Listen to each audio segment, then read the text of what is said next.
the big town. Yeah, terrific, isn't it, Francis? Sort of takes your breath away. But not my appetite. How can you look at that wonderful sight and think of anything so trivial? Being hungry is not trivial, cousin. You'll soon find that out unless we start raising a little lettuce pretty pronto. In New York City? Raise lettuce? Oh, you mean money? Yeah. Oh, well, don't worry. We'll get a job. We Let me see. What would I be good at? getting into trouble. I think I'd be best suited for the newspaper business. Yeah, I can see it now. 42nd and Broadway. Extra. Read all about it. Extra. I don't mean selling them. I was an editor once, you know. You? Yep. What paper? The Weekly Informant. Weekly. Never heard of it. It was in high school. Here we go again. The Rover Boys in New York are from pauper to publisher. You have no confidence in me, have you? Check. Well, I don't expect to be an editor or a publisher right away. Modest boy. But with my background and my experience, I'm sure to get some very important position. Something I'm really fitted for. You'll see. Yes, yes.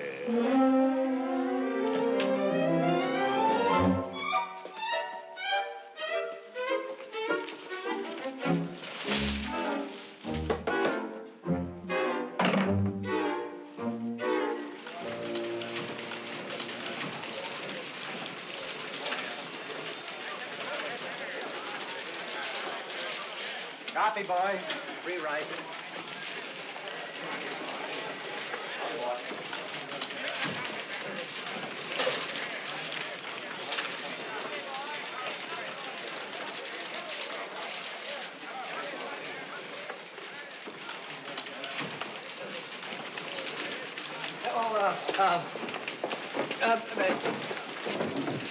Miss Ames. Hey, Pete. Huh? You see my pipe round anywhere when you cleaned up? Pipe? Oh, I don't clean up anymore, Mr. Ross, but I'll ask the new guy about it. I'm a full-time copy boy now. Well, congratulations. Thanks. Way you're going, I better keep an eye on my job. Oh, you don't have to worry. I'm not going to be a sports writer. I'm going to do yarns on murders and rackets. You know, big important stories like Mr. Austin. Copy, boy. Oh, excuse me. Yes, sir, Mr. Austin. Stick this on the chief's desk, kid. I gotta beat it to the 8th precinct. You bet, Mr. Austin. Thanks, kid.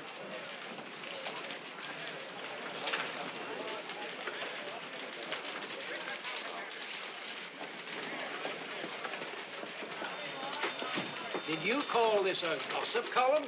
Frankly, I think it's dull. Deadly dull. Is it my fault high society's turned over a new leaf this week? Then why did young Van Cleve get a black eye at the Cameo Club? And where did the Arthur girl go on her honeymoon with the crooning pugilist? Polly Pry of the Clarion seems to know. She's also cost the Clarion $50,000 in libel. Would you like that?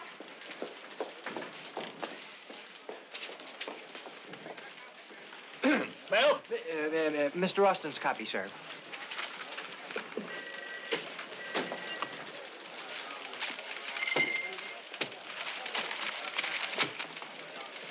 May I get you a Coke or something, Miss Ames? No, thanks. But if you could whip up some poison for that one, I'd appreciate it.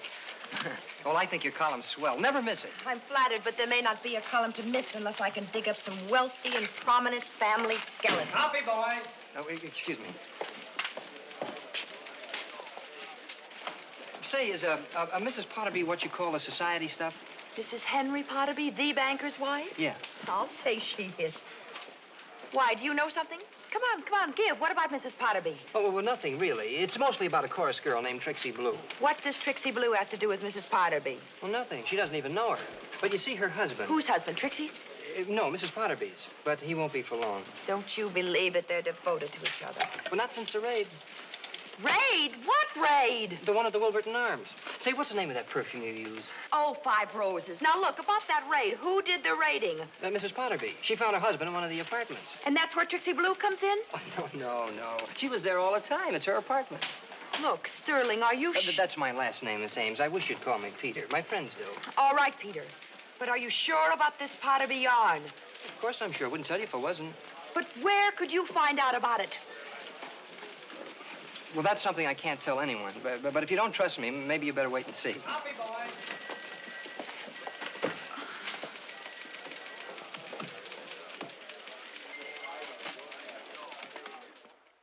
This is Mrs. Potterby. Who? Yes, Miss Ames. The Daily Record understands you You found your husband last night under, shall we say, most embarrassing circumstances? You couldn't possibly know that. The photographs haven't even been developed yet.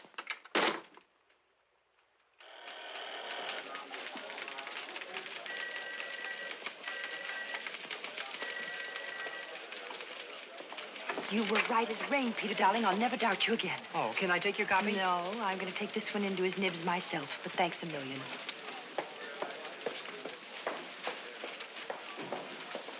Peter, darling. Copy, boy. Copy, boy.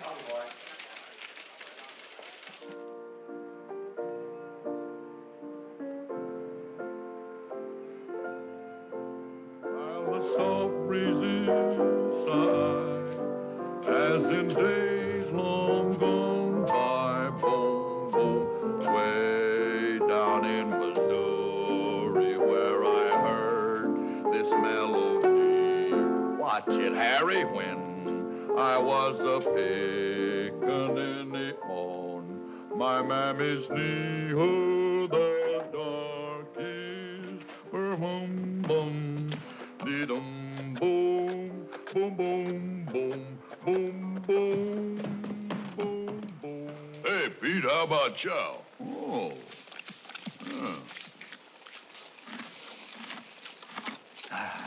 You feel all right? What's that I smell, huh? Oh, it's 5 roses. Couldn't you just bathe in it? Well, that'd be one way of becoming the mule of distinction. Copy, boy. Yes, sir. To rewrite. Oh, yes. Oh, Sterling. The mayor's chewing his fingers off up to his elbow, trying to figure out how I learned about the new highway proposal. Thanks a million, kid. Oh, that's okay. Mr. Vance, have you had a chance to talk to Mr. Henderson about me yet? Well, not yet. But I won't forget it. Oh, well, thanks a lot. Roger. Oh, Sterling, thanks for this tip. Oh, you're welcome, sir. But don't forget to put in a good word with the boss for me, will you? Sure. Oh, when you get time. Sure. A peach or a peach? Pete, you got any stray sports items laying around? Well, I don't know if it's important, sir, but the Cleveland Indians are trading Phil Garris for Bernie Schwartz. You don't know if that's important. When did this happen? Oh, it hasn't happened yet. They're meeting secretly tonight in a secret place to close the deal for a secret amount of money. Boy, would I like to know how much that is. Oh, the secret amount of money is $40,000.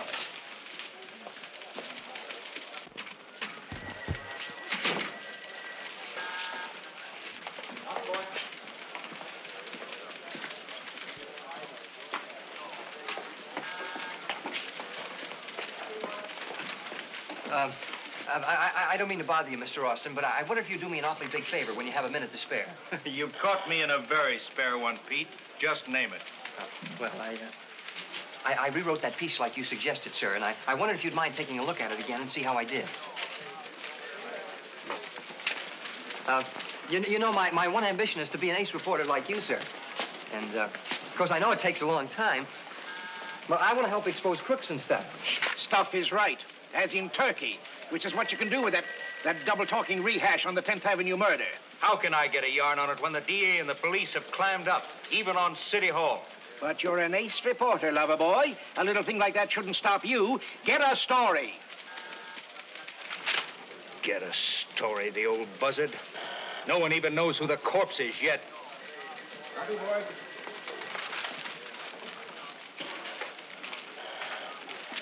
Well, if it's any help, sir, the murdered man was identified as Joe Brang, a small-time New Jersey gambler. He was shot twice through the head at short range with a .38. Now, Captain Cranston, the ballistics expert, said it was the same weapon used in that Westchester bank robbery last week. Now, they've got a dragnet out for an ex-convict named Eddie Frippert. That's why they don't want anyone to know. He and Brang were working together, and the police figured that after they pulled the bank robbery, they got into an argument over dividing the loot. I hope that helps, sir. But you left out Frippert's middle name, Sterling. Oh, Max. Look, kid, is this on the level? You're not just playing reporter and making all this up. Oh, no, sir. It's just like I told you, honest. But when it's so hush-hush that a fairly smart news hawk like me is stymied, how in blazes did you get a line on this?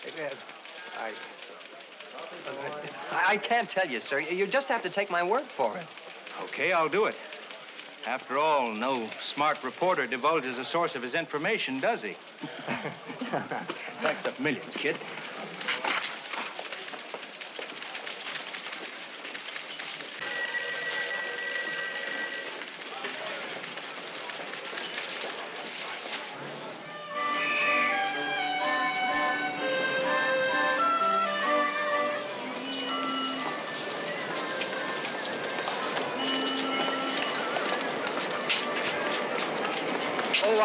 Will you save me a special bunch of violets for tomorrow, Mrs. Chekhov? I have a date for the movies. Oh, that's fine, Mr. Sterling. Is your nice little girl? No, with a lady. Oh, well, I'll save you a nice bunch for you. Well, thank you very much. Bye. Oh, hello, Mr. Bruno. Buongiorno, signor Sterling. Oh, gracias. Buenos Aires. ¿Cómo está el amigo tuo? Huh? How is it, your friend? Oh, Francis. Sí, Francis. Oh, he's fine. Thank you. Just fine. Bye. Pazzo. See you, Pazzo. Pazzo. Oh, hello, Mr. Scola. Hello, Mr. Sterling. I'll have 4 bunches of carrots, please. Just a set of the Lester bunch. Yeah, but I asked you to save some for Francis. Sorry, tomorrow maybe. Salvador, let me have a few cucumber, please.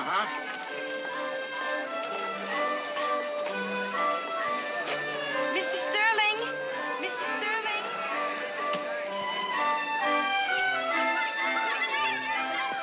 We were running short, so I saved these for you. Oh, gee, thanks a lot, Miss Scola.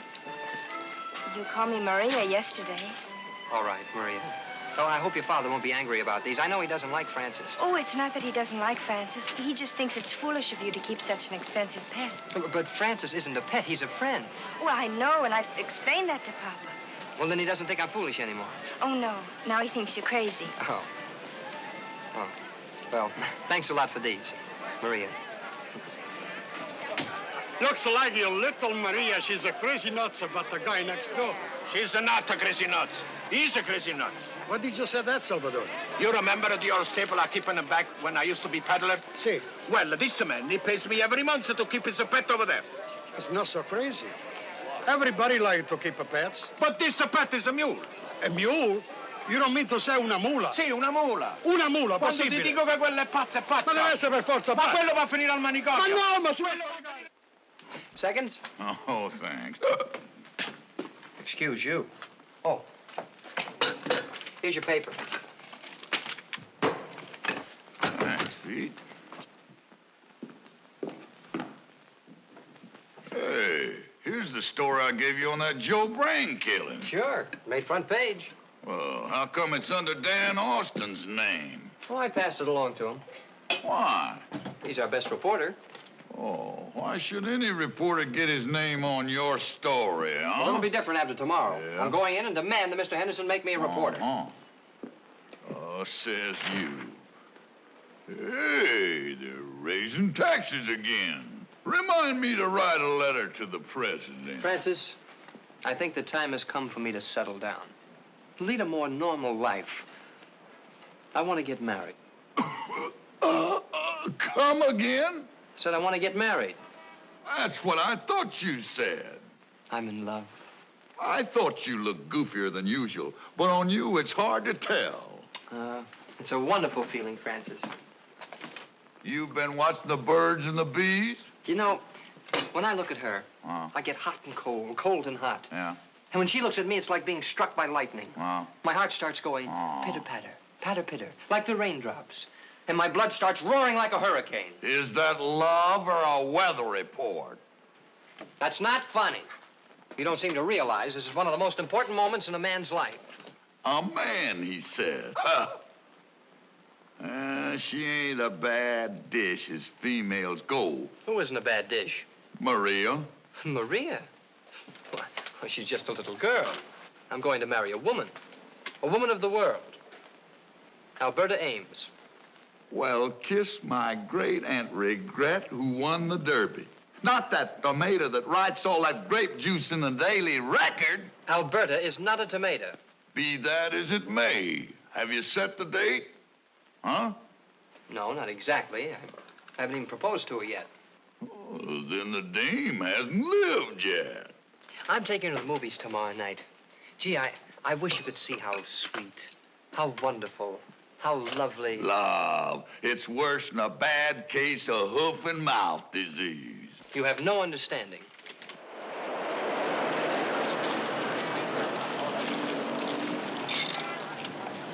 Well, here we are. Are we? Oh, yes, we are, aren't we? Well, I certainly enjoyed the movies, Miss Ames. So did I. All 3 of them.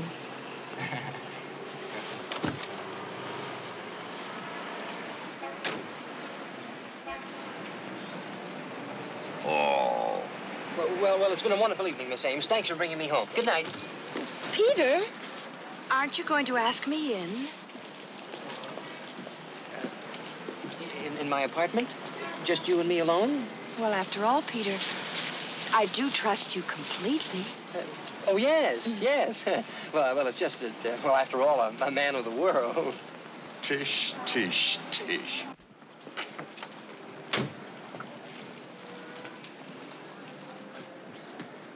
Hey, he's biting off more than he can chew. Well, it's not much, but it's cheap. Oh, well.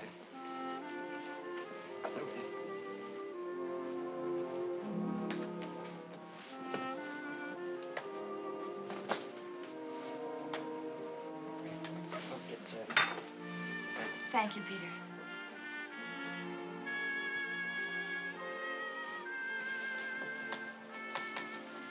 How about a drink? Oh, well, you name it. Root beer, no lemonade, an orange pink. Maybe we better skip it. Oh, no, I'll go. I have to drive. Oh.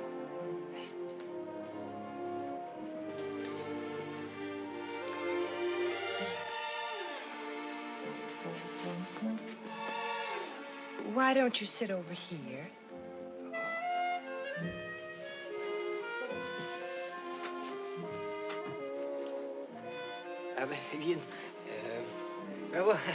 Do you know Keats? Well, I don't know him very well.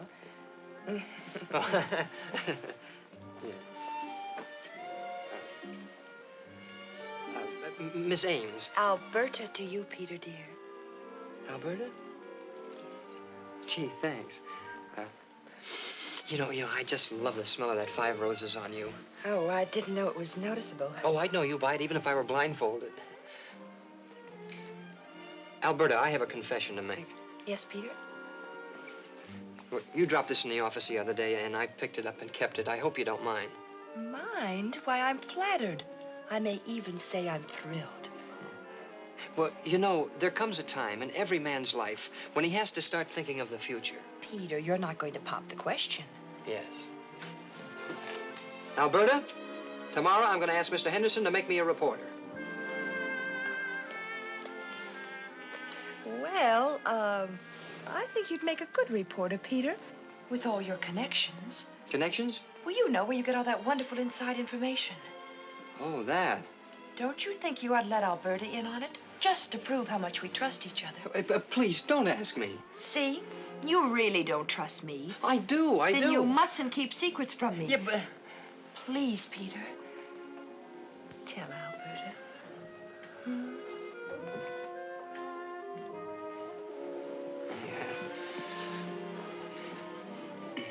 All right. It's Francis. Who's Francis? No, he's a friend of mine. We met in the Army. He saved my life. He carried me 7 miles through enemy lines. 7 miles? Mm-hmm. He must be quite a guy. Oh, he's tops. The only mule in the world with a Purple Heart. Mule? Purple Heart? Peter, what are you talking about? Francis. He won a decoration in Burma. He's got it pinned up in his stall. Now, I'll tell one. Oh, it's the truth, Alberta. Come on, I'll take you out the stable so you can meet him. Meet him? Oh, yes. You can see for yourself. It's just out through the kitchen. Come on. Please. Please. I've always wanted you to meet Francis anyway. You'll get a big kick out of him. I hope he's still up. Oh, the lights are on. He's probably reading. He reads. Oh, sure. He's been through the Encyclopedia Britannica 7 times.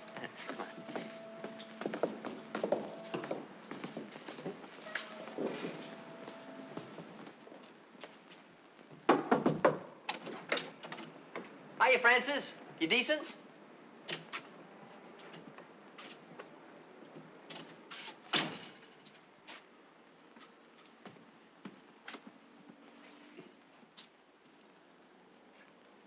Well, look sharp, you lucky fella. I brought Miss Ames out to meet you. Alberta, this is Francis. Well, say hello to the lovely lady. I think he's waiting for you to say hello first. Oh, now, really, Peter, I'm... Well, he's a little unusual when it comes to things like this. Oh, that's putting it mildly. Oh, well, hello, Francis. Now, come on, let's go. Wait. Francis, where are your manners? Say hello. Let's not play games, shall we, Peter? You've had your little joke, and it's been grand fun. But now, if you'll both excuse me, I've had enough. Please, Alberta, you must believe me. Francis gives me all my news tips. He picks them up over the back fence. Gossiping with the neighbors, no doubt. That's right. You see, a lot of traffic cops keep the horses in the stable next door. And Francis talks things over with them every night. With the traffic cops? No, the horses. You must think I'm a complete idiot. Not complete, doll, but you'll do. Why, you little... Alberta, If so much as ever come near me again, I'll... But you don't... There goes the bride. Scratch one tomato. Well, now you've done it. Blondie, I've done you a favor. Well, she'll never speak to me again. That dame is just playing you for a sucker. I will not tolerate such disrespect for the future Mrs. Sterling. You'd have a better chance with Cleopatra. She's dead. You'd still have a better chance. Grow up, will you? Look, I'm old enough to decide things for myself, you know. Ha, ha, ha. So that's how it is. Lucky for you that I'm a Mueller principal. What do you mean, principal? I promised to make a reporter out of you, and I'll keep my word. But after that, you're on your own. Well, Francis, Snap off the lights on your way out. All right. All right? That's the way you want it. Jack? I'll show you. Roger? I'll get to be a reporter without your help. I'll talk to Mr. Henderson in the morning. Ha ha. I'll show you. Yeah.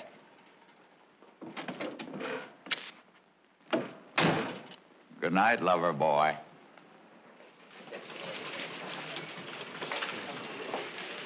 Mr. Henderson, sir, I've been here quite a while now, and I think it's high time I became a reporter. Oh, Ed, did you tell Mr. Henderson I'm waiting? Yeah. Well, He knows.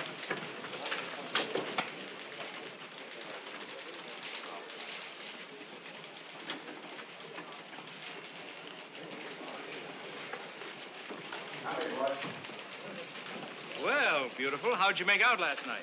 Terrific. I met the informer in person. Oh, tell me more. His name is Francis. Francis? Uh-huh. And he is the stupidest, rattiest-looking mule I ever laid eyes on. He really has a mule? A mule. Oh, you're kidding. I am not kidding. He took me out to the barn and he introduced me to the filthy beast. But it wasn't in the mood for chit-chat. I knew the kid was punchy, but I didn't think he was that bad. He was either punchy or awfully smart. What do you mean? It's a pretty good way of telling people to shut up when they get too curious. Mr. Henderson, I've been here quite a while now, and I think it's high time that I be... Oh, Ed, did you tell him I'm waiting? Yeah. He knows. Oh, Dan. Yeah? The boss wants to see you, and he's running a temperature. What's eating the old buzzard this time? The chief of police and the DA are in his office.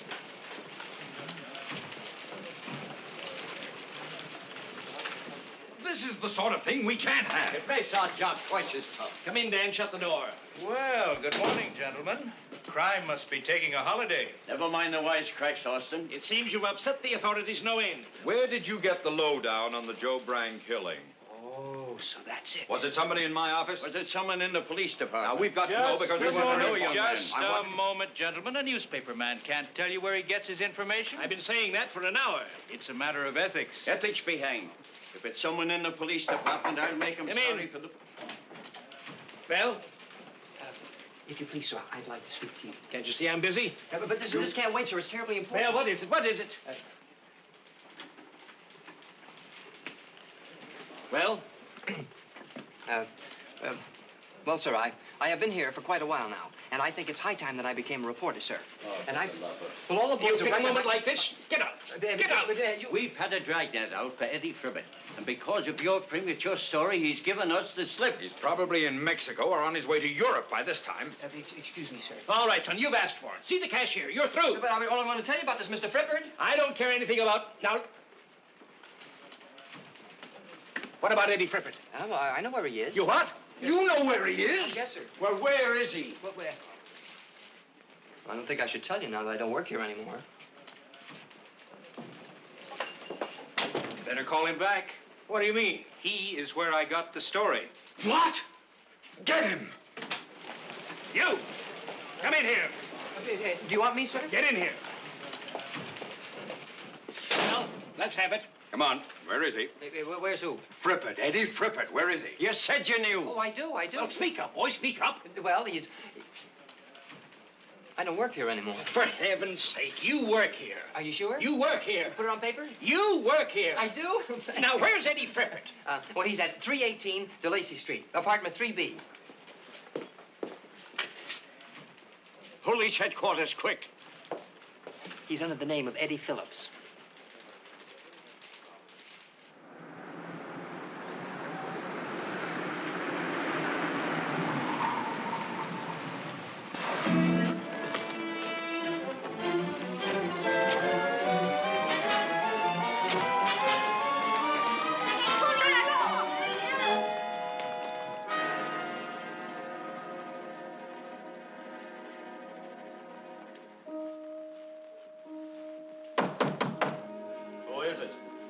The janitor. There ain't no janitor, copper.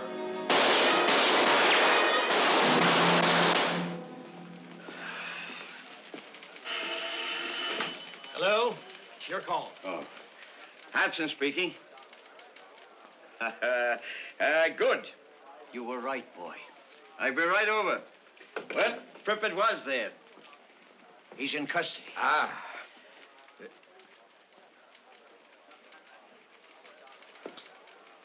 Well, Sterling, you'd better start talking. Yes, give it to us straight. Who do you know in my office? Your office? Who are you? The district attorney. Oh, how do you do? The district attorney? I didn't even know you had an office. How do you make your connections with police headquarters? Yeah, well, I guess I take the rapid transit to 42nd Street. Don't be funny. Who tipped you off to Eddie Frippert?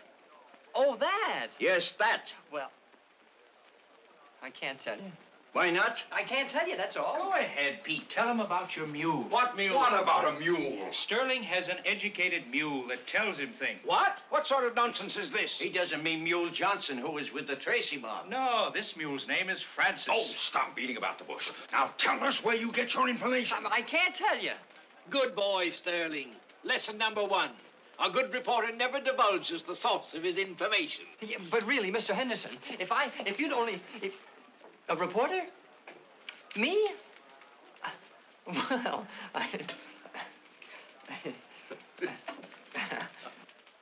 Stop the presses.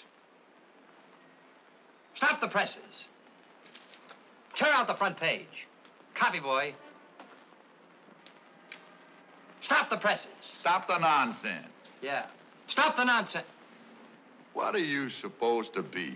Well, I'm just practicing how to be a reporter. After all, with all the scoops you're going to give me. Oh, I should have stood in bed.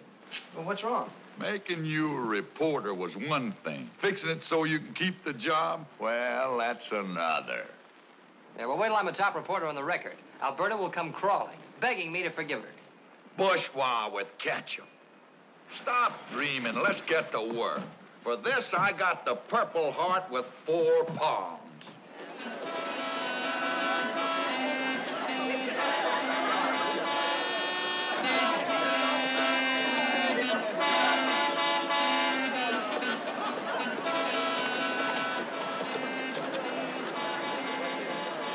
Hey, you. Yes, sir? What's the idea of the mule? Well, I happen to be a member of the press, sir. We were just roaming around to pick up some news. Do you have to take the mule along with you and block traffic to do it? Well, he's the one who gets the stories. Oh, a wise guy, huh? Well, no, sir, I'm not a wise guy. Well, look, he's getting a story right now. He's what? From your horse.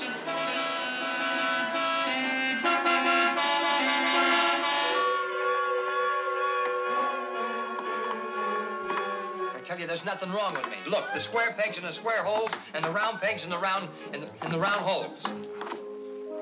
Now, Dr. Foster, about this young man's psychotic obsession concerning a talking mule. It's not an obsession. Dr. Goodrich, I'm convinced that this obsession is definitely an image symbol. Tell me, young man, when you were a child, why did you hate your father? I didn't hate my father. Then why did you hate your mother? I didn't hate my mother. Well, you certainly hated somebody. I didn't hate anybody. Here. Tell me, Doctor, what do you think? Do you suppose we ought to... 20 seconds longer than the last time. Come in. Yes, officer, what is it? Okay, Doc. I'll take him off your hands now. Come along, kid. The man's waiting for you. The man?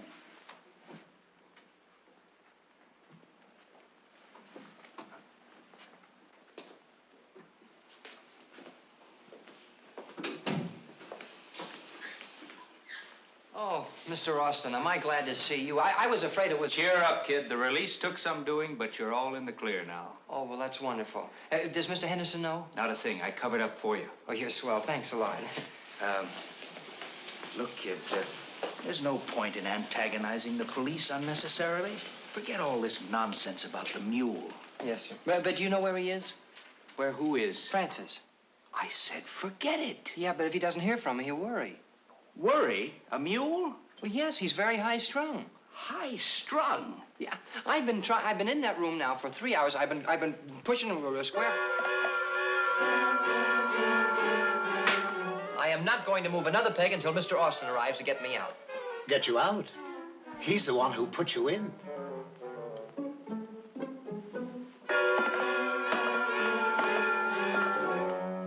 Huh. The breadwinner. Yeah. Hiya, Francis. It's about time you got home. Huh. Where you been? That's a nice welcome after what I've been through today. Yeah? They had me under observation. Twice. So? They thought I was crazy. And they let you go? That's not very funny. Pete, I told you 1,000 times, if you so much as mention me, you'll wind up in trouble. Yeah, but everyone keeps asking me how I find out things. You don't have to tell them. Just wink and act mysterious, like this. Ha. Get it? Well, I'll try it. All right. What about some news? We haven't picked up any today. Hey, what do you mean, we? I didn't take Florabelle to lunch for nothing. Florabelle? Who's Florabelle? Sharpen your pencil, kid. Wait. Are you ready? Okay, go ahead. Huge gem robbery. The Swank Jewelry Store of Van Cardle and Company was robbed in broad daylight this morning by 3 armed men. Mr. Van Cardle said... Mr. Roger Van Cartle, the owner, was on the telephone when Duke Treswell, A.C. Ducey Davis, and Red Crispy, 3 Sing Sing parolees entered. Duke Treswell immediately pulled a gun. Sterling, in my 30 years of newspaper work, that's the neatest piece of reporting I've come across. Oh, well, thank you, sir. Not a word on the police radio, nothing on the teletype, and you've scooped every sheet in town, even to identifying the robbers. I don't see how you did it. Oh, connections.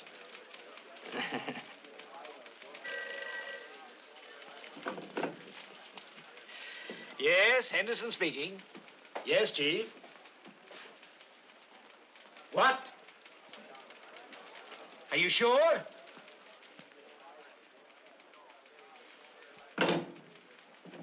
Sterling? Yes, sir. That was Inspector Hanson on the telephone. Oh, really? Yes, he told me why there were no police calls about the robbery. Well, I guess I didn't want to frighten off the robbers. No, Sterling, because there didn't happen to be a robbery. Oh, no robbery. No robbery? Well, there must have been. Why must there have been? Well, he told me all about it. Who told you all about it? Francis. The mule? Yes, sir. A madman who carries on conversations with a talking mule. And I had to believe him. Yeah, but Mr. Henderson, sir. Young man, What? Do you realize what you've done?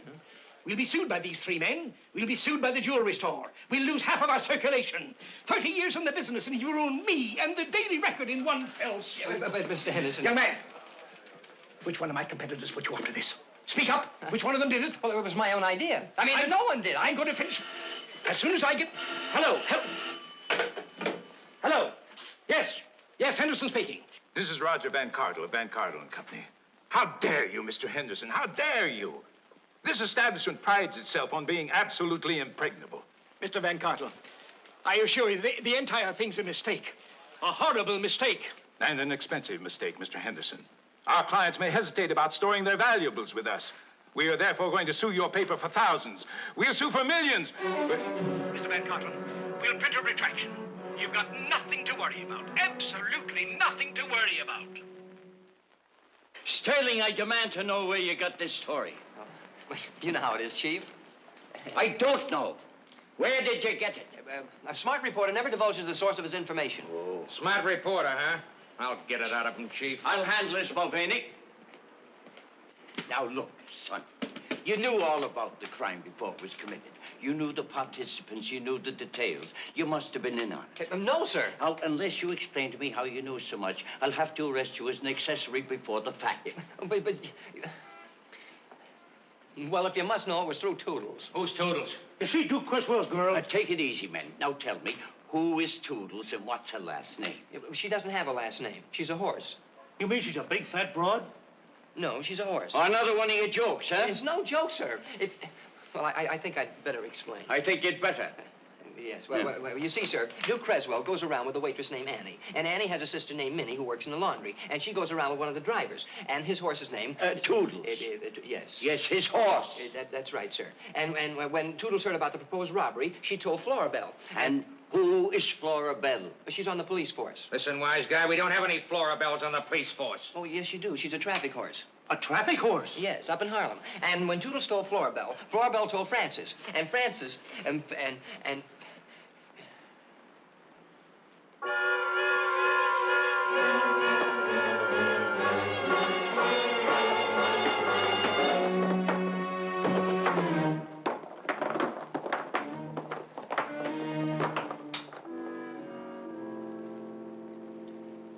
Splendid, young man. A new record for this board. Oh, does that mean I can leave? Leave?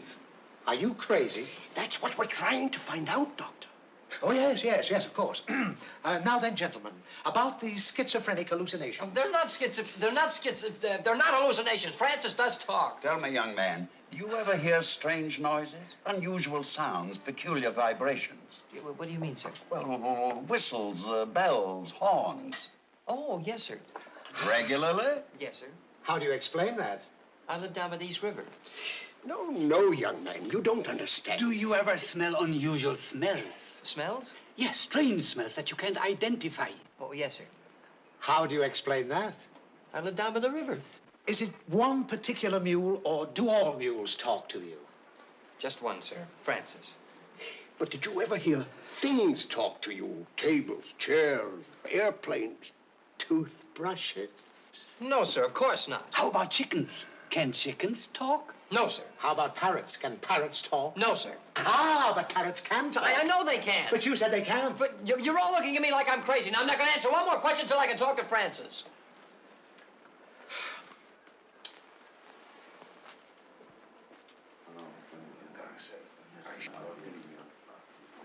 What do you think, gentlemen?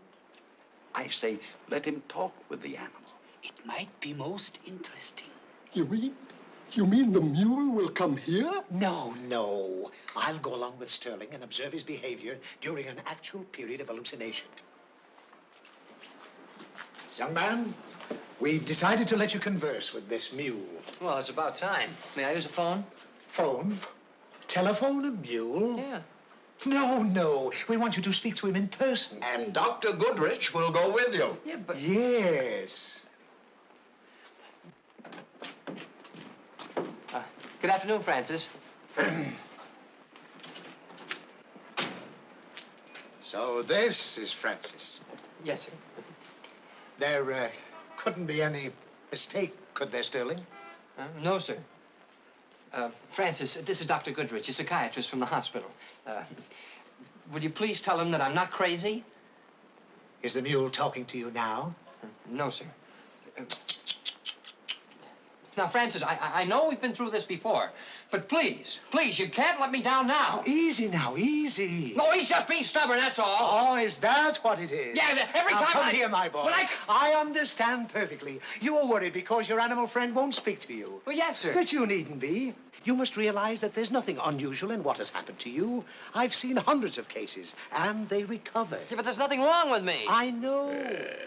In your mind, there is a void.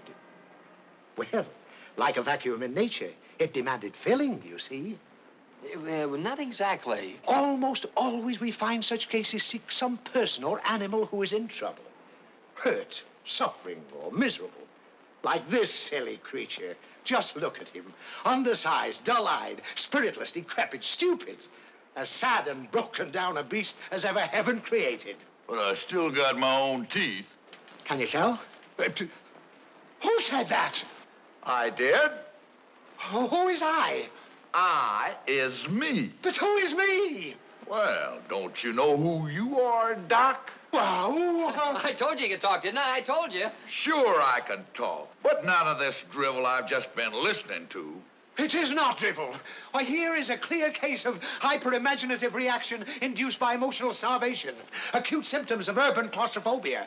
Hogwash. Don't you believe him, young man? I've had many years of successful practice. Many years. Doctor, you know what I think? No, and I don't care. I think you're off your rocker. Impossible. Why is it impossible, Doc? I'm the psychiatrist. Common medical reaction. We use a garden term to describe it. The God complex. Very common. That'll do. That'll do. Calm yourself, Doc. Now, just a few questions I'd like to ask. Tell me, are you married? I am not. At your age, do you go out with girls? I have no time for women. Clinically correct. A good income, Doc? Largest in the hospital. Hey, that fits together nicely. Quite a build you got there, Doc. Remnants of an athlete? What do you mean, remnants? Well, Doc, we ain't as young as we once were, are we? Just that my hair's thinning. Tell me, how do you sleep? Perfectly. No dreams?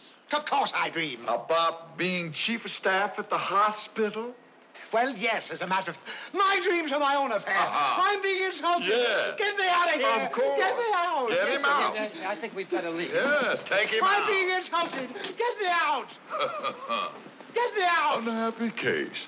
Next patient.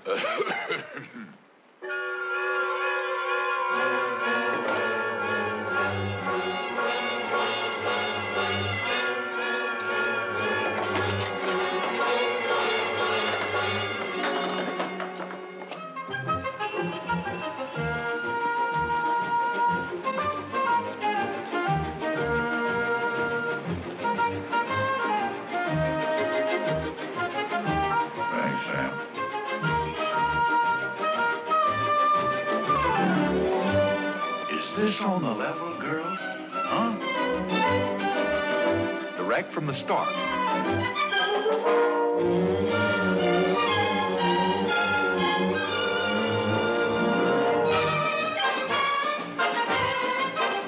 Wall Street. A lot of my cousins got their assets frozen here in the year 1929. Pete, a fella tried to sell me that Brooklyn Bridge once. You know something? What? I should have bought it. Thanks, Jake. You're sure on the ball today. Hey, yeah. This is new. Come on, Francis. Check. The Duchess of Jersey is eloping with her chauffeur. Mother should see me now. Pretty, ain't it? You know, if them fellers could get together in there, they could help a heap of folks over a high hurdle of human understanding. Yes, sir. You mean you silly plugs can't find out who's the head of this protection racket? Huh? Nick's on the right people. You better lay low for a while.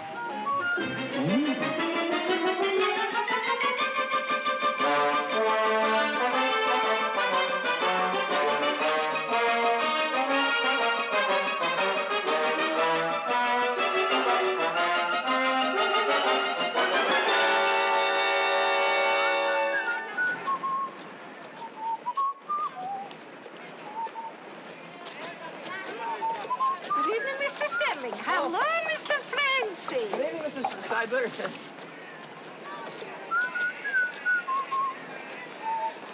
Oh, good evening, Mr. Scola. Oh, my good friend, Mr. Sterling. Here, have a nice apple. Maria, look who's here. Oh, thank you. Hello, you nice mule. You really make a nice pet. I like you very much. Hello, Peter. I saved these turnips for Francis. I thought he'd like them for a change. Well, that's certainly nice of you, Maria. Thank you very much. Thank you. Go on, run along. They make a nice couple. Maria, was that a lunatic? Lunatic? What do you mean, a lunatic? You know who that is? That is a Pietro Sterling, the number one newspaper reporter. He's a big shot. You told me it was a coconut. Coconuts? Non dire coconuts, mi fai perdere la pazienza. Hai detto che era un pazzo. Perdo la pazienza e non Ma sai quello no, che tu sei una succede. bandiera. You know, we haven't seen very much of you these days. Well, the newspaper man has a pretty busy life, Maria. Oh, I know. I see your name in the paper every day, and I'm so proud. Are you really? Yes. And so is Papa. Oh, then he doesn't think I'm crazy anymore, huh? Oh, no. Now he says, oh, that fellow Pietro, he's got a plenty of brains upstairs. You've got an awfully pretty laugh, Maria. Do you think so? Yeah, it bubbles. It kind of makes you want to laugh some more. Oh, fudge.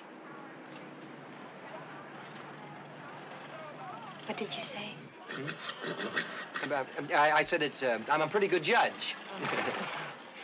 Peter, you always think of me as a little girl, don't you? Well, you are, aren't you? I'm going to be 18 tomorrow. 18? Tomorrow? Uh-huh. Well, you certainly don't look it. I suppose it's the way Papa dresses me. He still wants to think I'm his little bambina. Oh, bambina, that's cute. Well, that's not too bad after all. Hey, why don't we go out tomorrow night and celebrate your birthday? Oh, Peter, I'd love to. Oh, that would be a real birthday. Well, I'll tell you what we'll do. We'll go out. Keep chewing on that.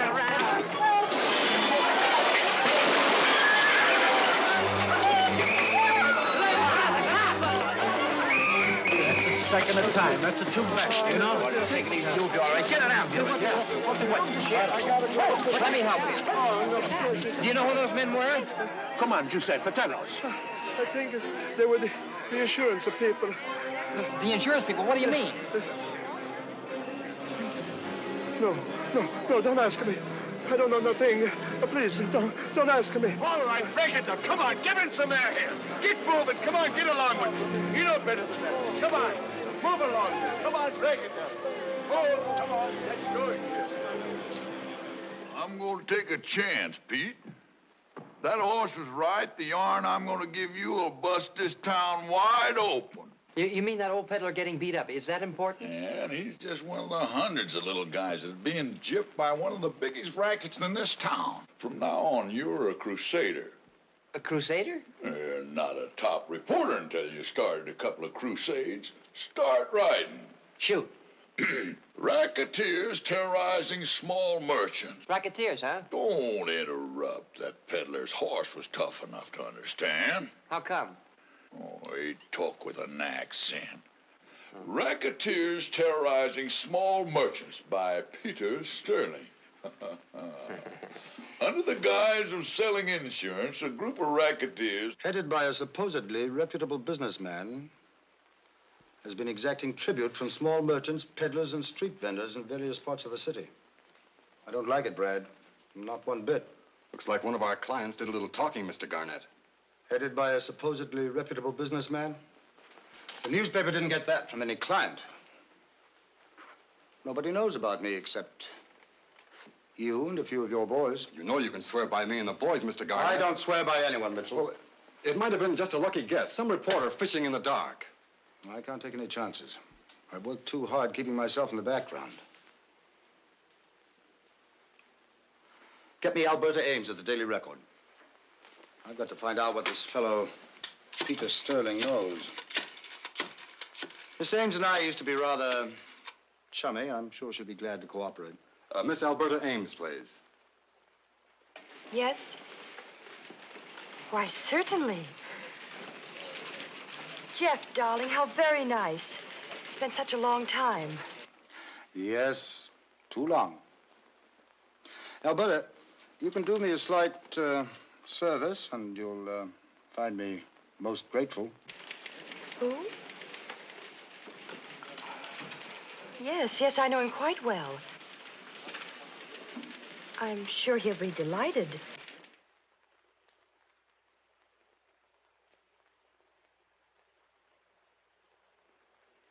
The cosine of light over infinity calculates out to x. That figures.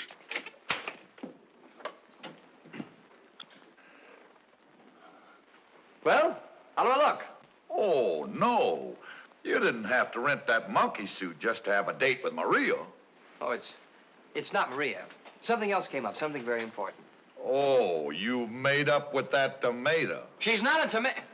How did you know? By the look on your puss. Well, I told you she'd change her mind about me. She came over today and apologized for the way she's been acting. So you still think that night-blooming cabbage goes for you? Of course, it would never occur to you that she might love me. You? Me. Ha ha. Pardon my hairy legs. Anyway, you gotta skip the date. Skip it? What for? Pete, I got some real hot news for you. Hot news? Oh, can't it wait? Listen, I just found out who the head man is in the protection racket. Well, can't it wait till I get back? Do you want the story or don't you? Well, of course I do, but you don't understand. It's just not Alberta. I have a dinner date with some very important people at Mr. Jefferson Garnett's home. Garnett? Yeah. That's the guy. He's the head of the racket. Oh, don't be a jackass. Look who's calling who. Why, you're just making that all up because you don't like Alberta. That figures. Well, I got a right to pick my own friends. And so have I, Fancy Pants, so button up your lip. Don't slam the door. Well, listen, you... Oh, Amscray.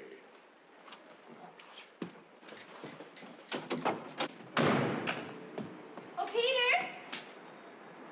Oh, why, you didn't tell me we were going formal.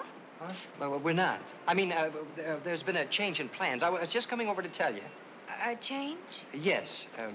Miss Ames has invited me out to meet some important people. But you know how it is with newspaper men. We need influential contacts. Oh, sure. I understand, Peter. That's all right. Yeah, well, we'll go out tomorrow night, okay? Oh, well, Maria, here, I want you to have these. And happy birthday.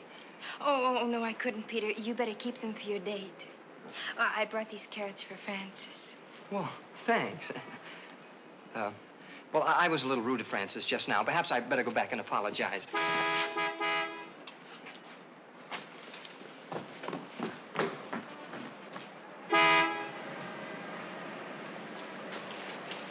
Oh, here, you give these to Francis. No, bye. Good evening, Alberta. Well, Petey boy, don't you look shy? Oh, well, you look beautiful, too. Here. Oh, they're lovely, Petey.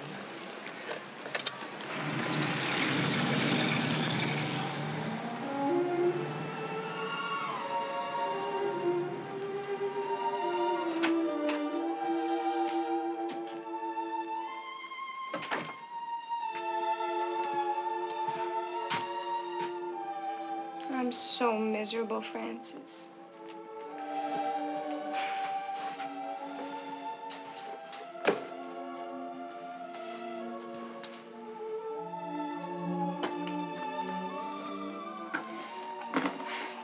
I'm so crazy about him. He doesn't even know I'm alive.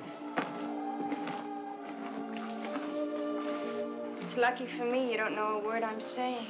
How can you care for that guy? Francis! All right, all right. But you're talking. Well... But mules can't talk. Well, women can, unfortunately. Now, relax. I want you to give Pete a message for me. Yeah. Tell him from now on he's on his own and not to look for me. Oh, you're not leaving him. I'm finished, through, and tell him that's 30 for tonight. But you can't go. He'll miss you. He needs you. Who says I can't? Him running out on his friends for that Alberta Ames dame? Oh, but she is beautiful. And glamorous. I guess that's the reason Pete likes her. He always thinks of me as a little girl. Then why don't you grow up and get glamorous? Me? Why not? Hey, in a couple of hours, I could give you enough zing to land a fish like him. But how? Well, let me see. Well, first you gotta forget that Pollyanna ooze in your voice and give out with some low and throaty tones. You know, the kind of stuff that makes boys act like men and men act like boys. Listen. R-E-I-O-U. Come on, say it. R-E-I-O-U. Yeah, now you're putting a little smalls in it. Let me hear you say, How now, brown cow? How now, brown cow? Now roll it low and easy. Again. Come on. How now, brown cow? Oh, yeah. Now you're changing from a sapling into a tree. Throw it soft and throw it low, and you'll catch yourself that smoke. Hey, what kind of perfume you using? Sweet summer breeze. Sweet summer breeze. That's strictly for the cradle trade. For the long pants, you want moment of madness. Oh, I'll get some first thing in the morning. Okay. Let me see you walk. Oh. Take those skis off. Put some bounce in it. Try it. Go ahead. Oh, no. Here, get a load of this. Da da da da da da da da da da da da. It don't mean a thing if you ain't got that swing. Francis! You got something to sell, so you sell it. Da da da da da da da da da da da da da. Strictly from the nursery. Hey, that'd fracture 'em in the kindergarten. No chic, no savoir-faire. What's that? I don't know, but that dress ain't got it. What about the one I've got on? Yeah. Take it off. I beg your pardon? I got ideas. Take it off. Why? Oh, I'm gonna make a few alterations. Well, I can't take it off in front of you. Why not? 'Cause I just can't. Do you want Pete or don't you? All right, turn your head the other way. I'm old enough to be your mother, your father. I'm old enough. Don't peek. All right. Hurry up and get that dress off. I got a wonderful idea. Yeah. All right. This works. Uh-huh. Now rip out the sleeves. The sleeves? Lower the hem of that dress 5 inches. 5 And the neckline right down to the shoulders. Why, Francis, that's so daring. Hey, you know, after I get you dressed up, you know what Pete's gonna do? What? He's gonna take you in his arms and he's gonna say, "Oh, darling, to me you're the quintessence of feminine loveliness." Ah, Francis. Oh, slush.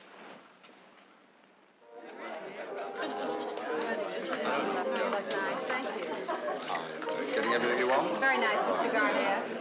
Excuse me. Just a minute. And how are you two getting along? Oh, just fine. It's a lovely party, Mr. Garnett. Oh, it certainly is. Well, I was very pleased that you could come. Thank you. You know, I've been watching your career with a good deal of interest. Well, have you really? Well, you've become one of our most important newspaper men in such a short time. It's miraculous. Really, quite miraculous. Well, you're right, Mr. Garnett. We're all very proud of Peter down at the Record. It's nothing, really. Nothing. Your kind of news is very important to our city. Let's go into the library where we can talk quietly. I'm sure that Miss Ames will excuse us. Oh, you go right ahead. I can manage to amuse myself nicely. Thank you. Really, Please, let me. thank you. Excuse us. Certainly.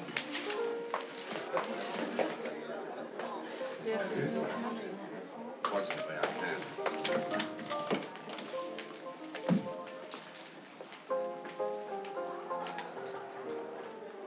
Make yourself comfortable. Oh, thank you.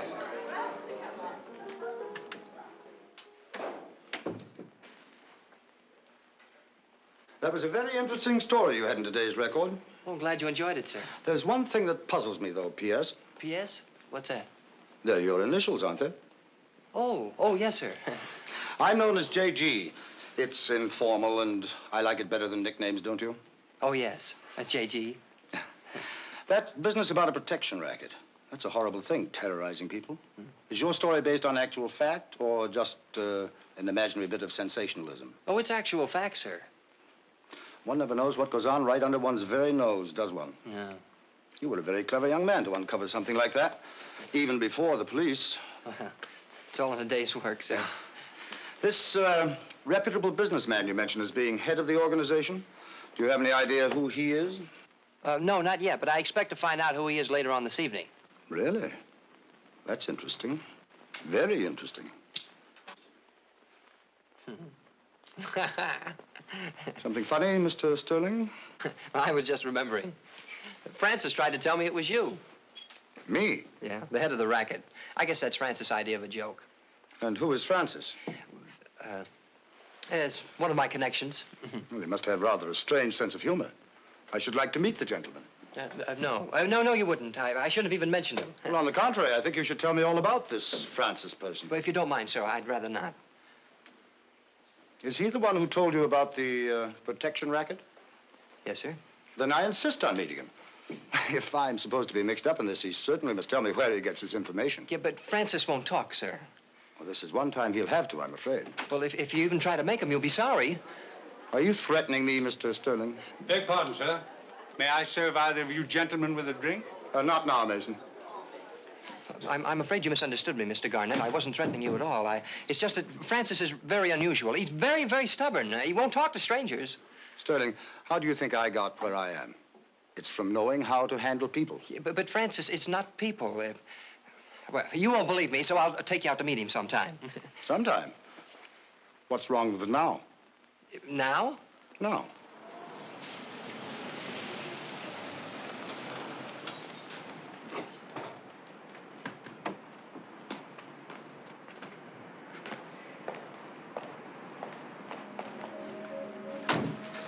He lives in a place like this? Oh, no, sir. I live here. Francis lives in back, in the stable. Oh. Did you say stable? Oh, yes, sir. What sort of character is he? Well, he's, well, I'd rather you'd see for yourself, sir. I'll lead the way. There's something strange about this boy, Parker. If I'm not out in 3 minutes... I understand, sir.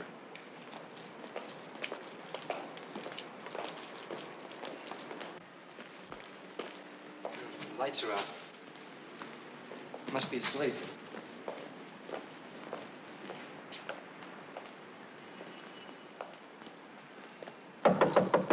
Wake up, Francis. I brought company.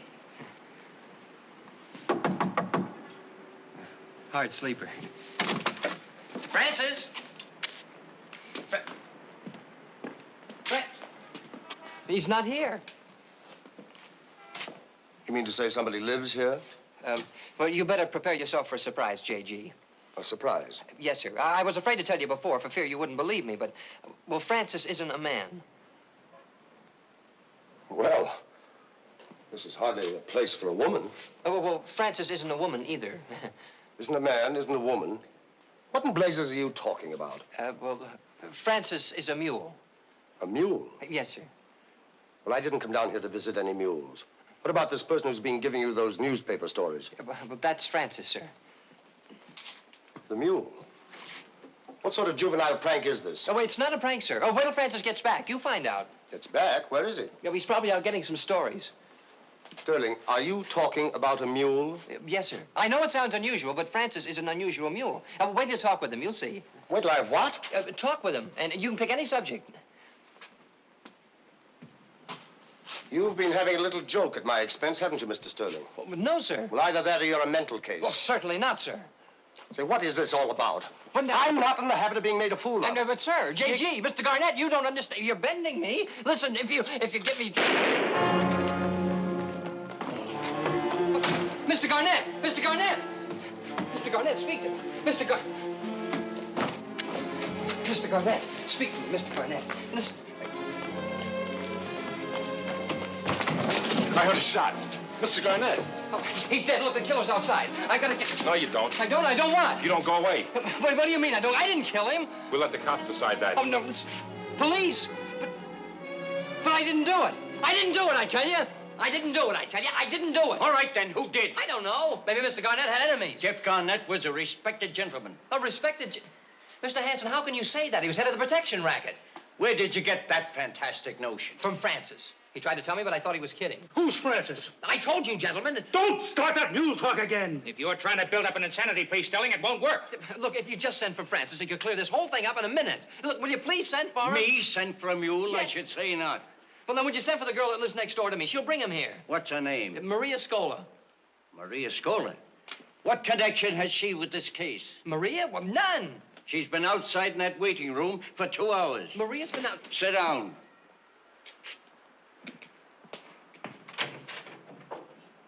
Would you come in here, please?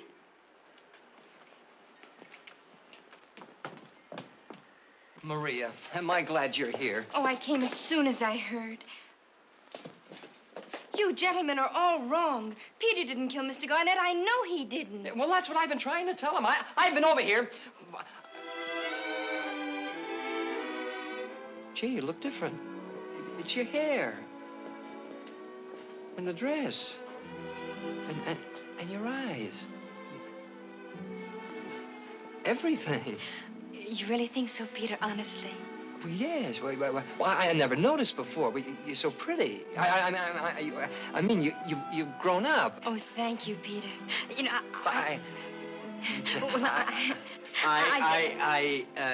I hate to disturb you two lovebirds, but have you any evidence on the killing, Miss Scola? Evidence? Yes. Do you know who killed Garnett? Why, no. Oh, but I know that Peter couldn't. Why, he couldn't kill anyone. No, they won't believe I'm innocent, but they'll change their minds when Francis gets here. Oh. Look, Maria, would you please go home and get him? I can't. Francis is gone. What? He's gone. Gone? What do you mean, gone? Well, he told me to tell you goodbye. And he says from now on, you're on your own. My own what? Oh, no. No, he can't be gone. He can't get along without me.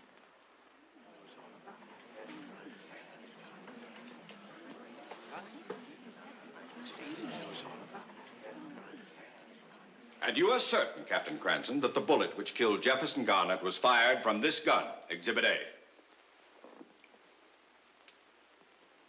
Absolutely certain, sir.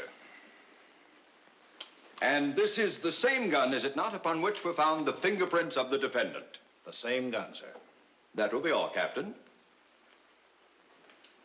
Your witness. No questions.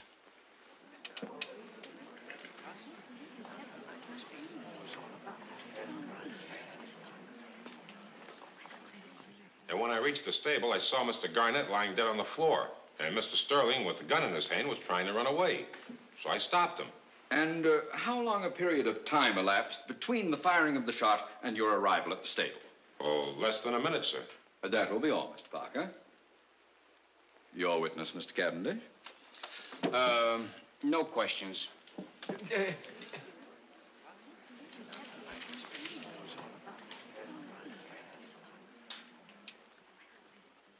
I was serving the guests. I went into the library for a moment. And what did you see and hear? Mr. Garnett, may he rest in peace, was facing this person. He was asking this person, are you threatening me, Mr. Sterling? And that was all you heard? Yes, sir. I closed the door immediately. Very good. Your witness?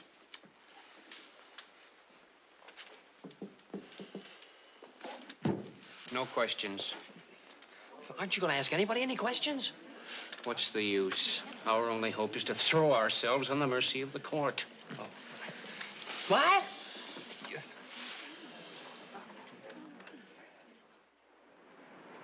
She don't look so good, Marie. I've been watching the jury 2 weeks. The way they look at him, I'm afraid it's no good. Papa, look. Ferencz on already. You think he was never coming back. His only chance is to plead insanity upstairs. Oh, Papa, you know he isn't crazy. No. You wait until the jury hears him talk about the mule. Papa, I want to tell you something that I've never told you before. I've talked to Francis. That's nothing. When I used to be a peddler, I used to talk to my horse. Oh, giddy up, back up. Oh, but Papa, you don't understand. I've talked to Francis, and Francis has talked to me. Sure, I remember what... You mean Francis, the mule? He talked to you? Yes, Papa. Oh, Mamma Mia, this is contagious. Adesso mio figlio è pazzo. Oh, Papa, you've got to believe me. Francis really talks. Oh, please, un momento. We not to get excited. When you say this mule talk, you don't mean he talk. You mean he talk the mule talk. No, Papa. Francis really talks. Exactly the same I do in English. You don't call that dialect English, do you, Paisan? Who say that? Oh, you come back. Oh, so you don't like the way I talk, huh? What? Francisco, the mule. Oh, mamma mia. Oh, look at, hey. Papa!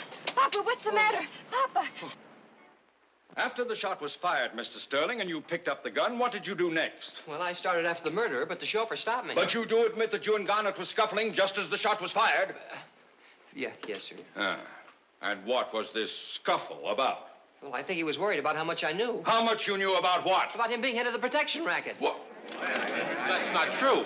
It's a lie. Mr. Sterling. Yes, sir? You've just made a serious charge against a person who's unable to defend himself. Do you have any evidence to support your statement? Well, no, sir, but I'm sure Francis does. Francis? Who is Francis? Well, I might as well tell you now as later. Francis is a mule. A mule? Young man, the acoustics in this courtroom are not as good as they should be. It sounded as though you said mule. I did say mule, Your Honor. Mr. Evans, has this defendant been examined by a psychiatrist? Yes, Your Honor, by one of the top men in the psychiatric field, Dr. Ernest Goodrich. Is Dr. Goodrich in the court? No, Your Honor. He's in a sanatorium. A complete nervous breakdown. And what were his conclusions as to the defendant's mental condition? That he was sane, Your Honor. I knew you wouldn't believe me, Judge. But Francis is a mule. A regular mule with 4 legs and big wobbly ears, and he talks. But he's got more brains and a bigger heart than anyone I know. And I should have listened to him. Because he's the best friend I ever had. Young man, in view of the findings regarding your sanity, all this testimony about a talking mule will have no effect. This court takes judicial notice that there is no such thing as a talking mule. There never has been, and there never will be, and there never... You can't bring him in here. But he's a witness. You can't bring a mule into the courthouse. But I told you he's a witness and he wants to testify. Come on, Francis. Francis!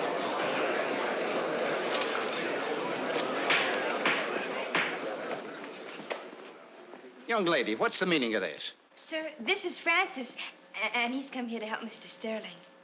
Help him? Yes, sir. He wants to testify. Don't you, Francis? Young lady, this courtroom is no place for facetiousness. I shall have you held in contempt.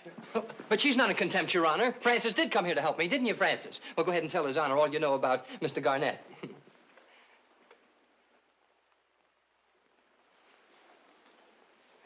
Go ahead. Say something. Speak up! Young man, are you trying to convey the impression that this animal, this dumb animal, has the gift of speech? Well, I don't know if it's a gift, Your Honor, but he speaks all right when he feels like it. Yes, well, apparently he didn't feel like it. Well, I guess he wants to be sworn in first. Yeah. Sworn in? This is ridiculous. No, sir. Excuse me. Mr. Cavendish, would you ask Francis to the witness stand, please? Me put a mule on the witness stand? I should say not. Yeah, but he'll testify about Mr. Garnett and the protection racket. Won't you, Francis? Oh, I've taken all the interruptions I intend to take. Bailiff, clear this beast from my courtroom. Your Honor, you mustn't. You can't. Mr. Cavendish, you're my lawyer. You're supposed to be helping me, so would you please put Francis on the witness stand? I couldn't. Why, I'd feel like a jackass talking to a mule. And how'd you think I'd feel talking to a lawyer? What? No, there's no need for sarcasm. That wasn't you. That was the mule. I hope to kiss a duck it was the mule.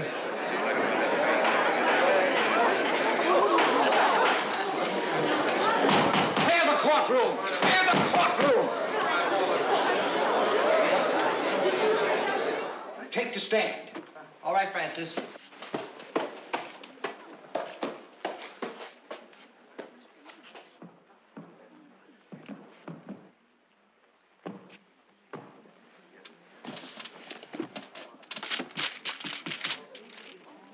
Sit down, Judge.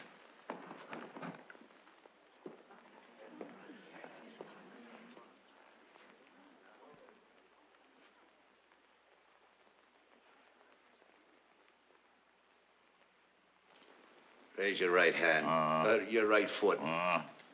Well, raise your right hoof. This is the best I can do. Yeah. You hereby swear to give to the cause now and hearing the truth, the whole truth, and nothing but the truth, so help you? I do. What's your name? Francis. Is that Francis with an I or Francis with an E? What kind of a crack is that? Well, are you a boy mule or a girl mule? Well, that should only interest another mule. Well, we need the information for the records. Are you a male or a female? Do I sound like a soprano? It's Francis with an I. Well, he's waiting for you to question him. Huh? Oh. Yeah.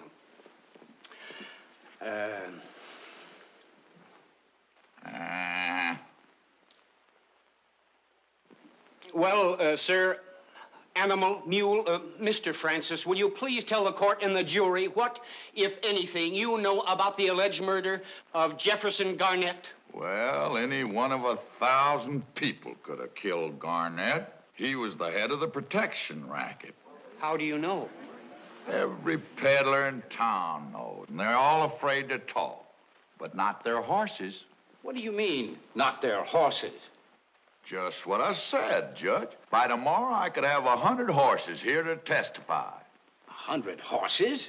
You mean all those horses talk, too? Talking horses? Don't be fantastic, Judge. I'd have to interpret for those morons. Your Honor! I object!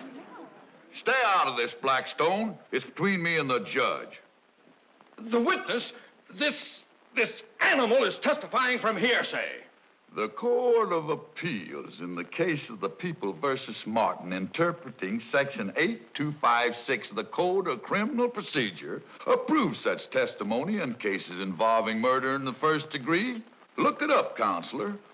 Volume 526 at page 321, under point 3, 3/4 of the way down on the left-hand side of the page. Judge, come here.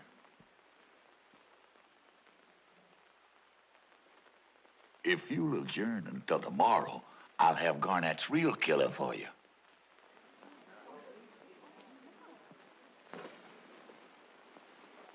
This mule's adjourned. Huh?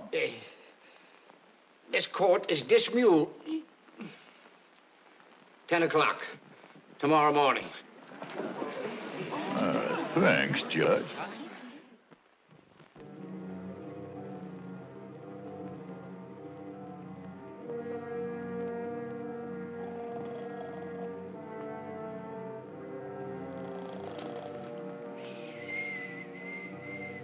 Oh, no. Maria. Did they catch the killer yet? No, not yet.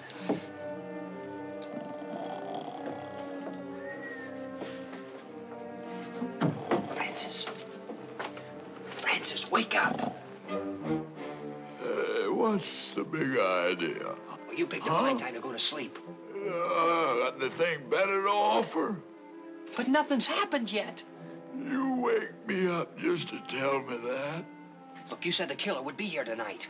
I did. Now pipe down. Let me get the rest of my shut-eye hole. You don't seem to realize I'm heading for the electric chair. Well, when you gotta go, you gotta go. Come on, Sterling, let's get going. Oh, please, but the killer still may show up. Not a chance. It'll be light in a few minutes. I'm sorry, miss. Well, you meant well, Francis.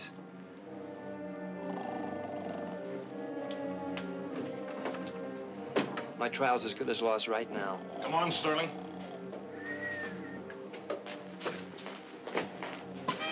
Maria.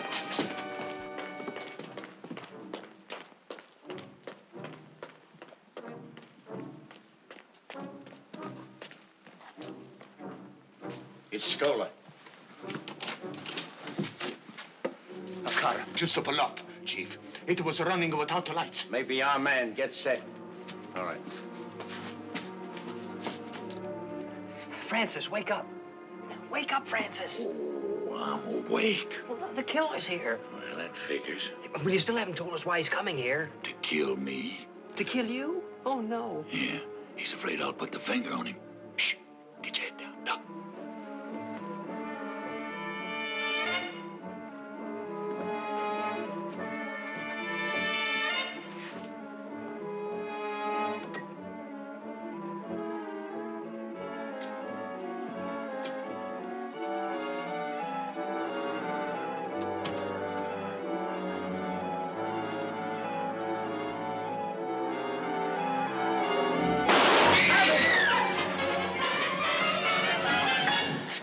Dan Austin.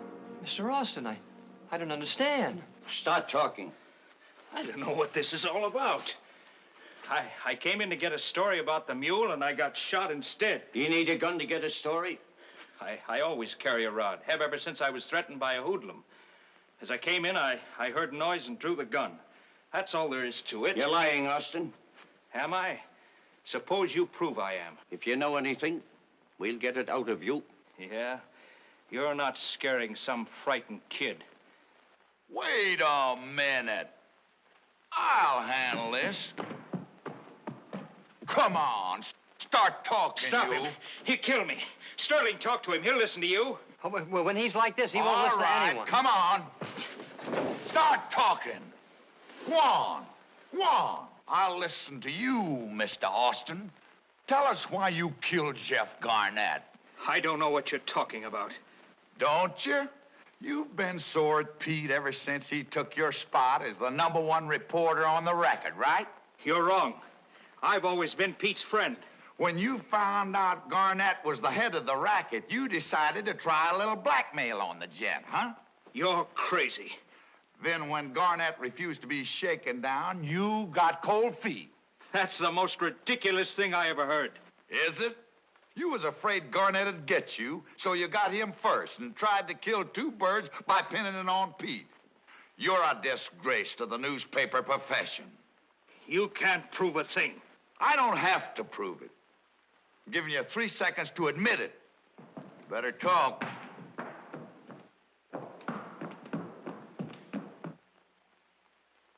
One. You gotta protect me, Chief.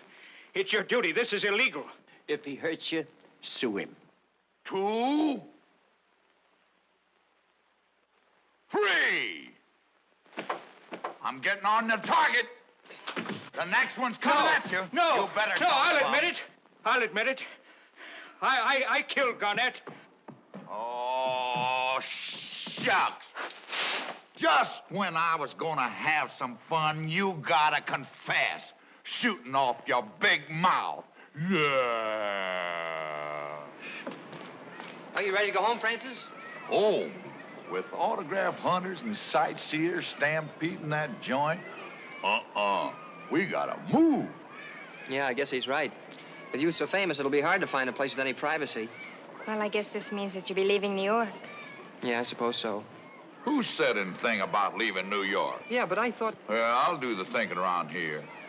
You see, Pete, something happened yesterday on my way to the courthouse. What do you mean something happened? Well, oh, guys, I feel Francis, so good. look me straight in the eye. Yeah. Why, Francis, you're in love. Oh, he couldn't be. Why not? I'm only human. I was just strolling through the park yesterday, and there she was. Who? A chick. I always was partial to blonde. Oh, gosh.